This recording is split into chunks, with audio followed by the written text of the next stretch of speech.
Alex from Centre for Cancer Nutrition and welcome to Sunday Roast.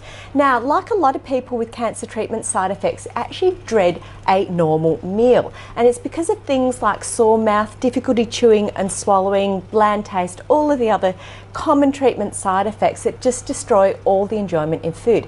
But I'm here to tell you that we've got you covered for your Sunday roast, because we're going to tweak and adapt this particular lamb roast to suit lack of energy, bland taste, metallic taste, loss of taste, difficulty chewing, difficulty swallowing and sore mouth. Oh, I'm not sure, I think I probably left one out there, but a whole heap of things so you can sit around the table with the family and your friends and enjoy your food like a normal person. And I say a normal person not disrespectfully, because I've been there and I felt really abnormal not being able to eat normally. There's a lot of normal in that.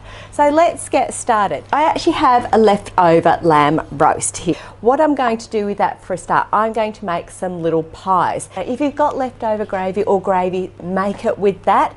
That really helps for dry mouth and throat and makes things just a little bit oilier and makes it easier to swallow as well.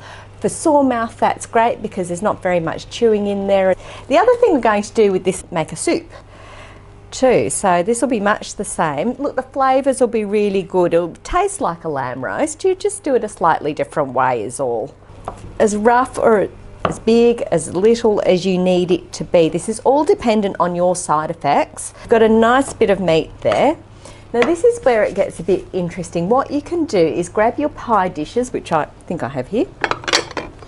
I'm going to make up some little individual ones.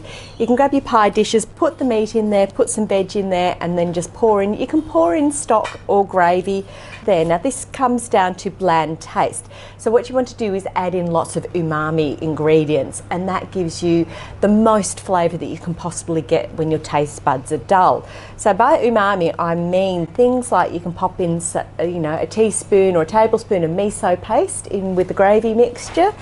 Or you can put in a bit of Worcestershire sauce. I've got some soy sauce, that's another one. Bit of Vegemite, Marmite, much the same. It's still great umami. And also shiitake mushrooms or any sort of like a pungent mushroom. So I've got little porcinis here, so you could reconstitute these in some water and just have them chopped up into there as well. I might even use a little tin of champignons just for a bit of different texture in there too, and they're nice and soft.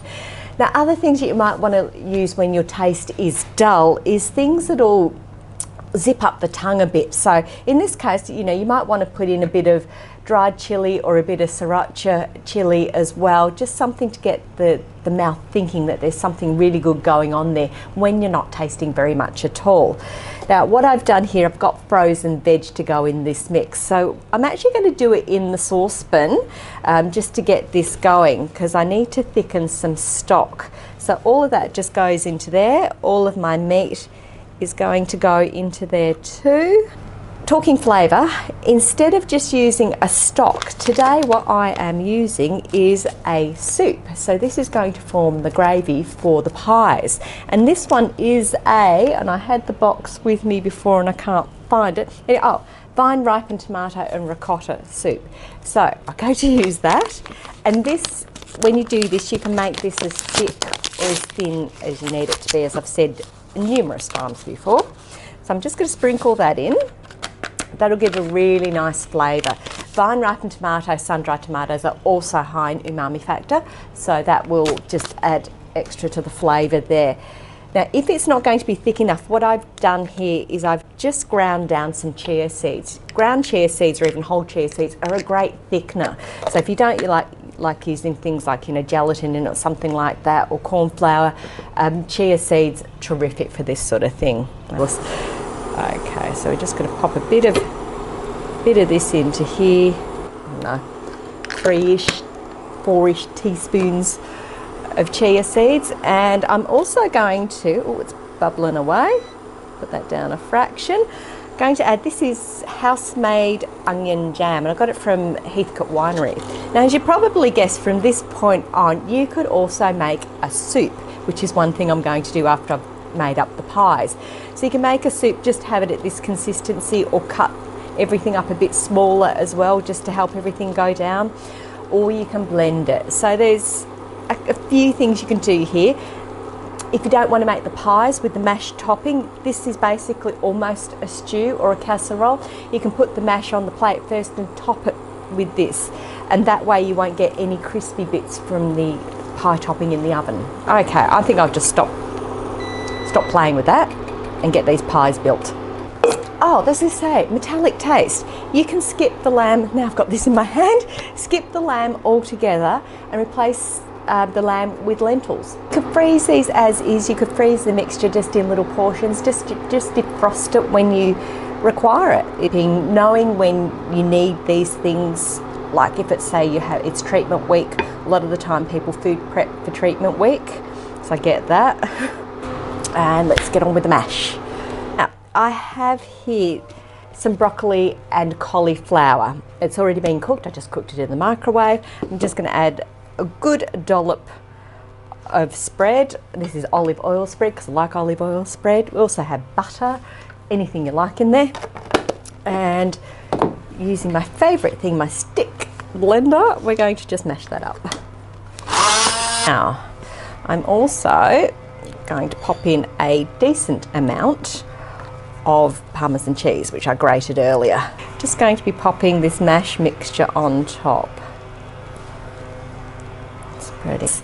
That's our little pies. They're going to go into the oven. I think probably 20 minutes at 180. I'm using a fan forced oven. Okay, now for dish number 2, which is the mash with the, we'll call it a casserole stew on top. This negates all the crispy bits that will be forming in the oven with the pies. So that mash that we put on top just gets all those little crispy bits, which is great if you want some texture in your food and you need the texture to give the mouth a bit of interest. But if you have a sore mouth, you don't want that at all. So just pop a little bit on a plate. Okay, so doing that, I mean, easy. This is number 2.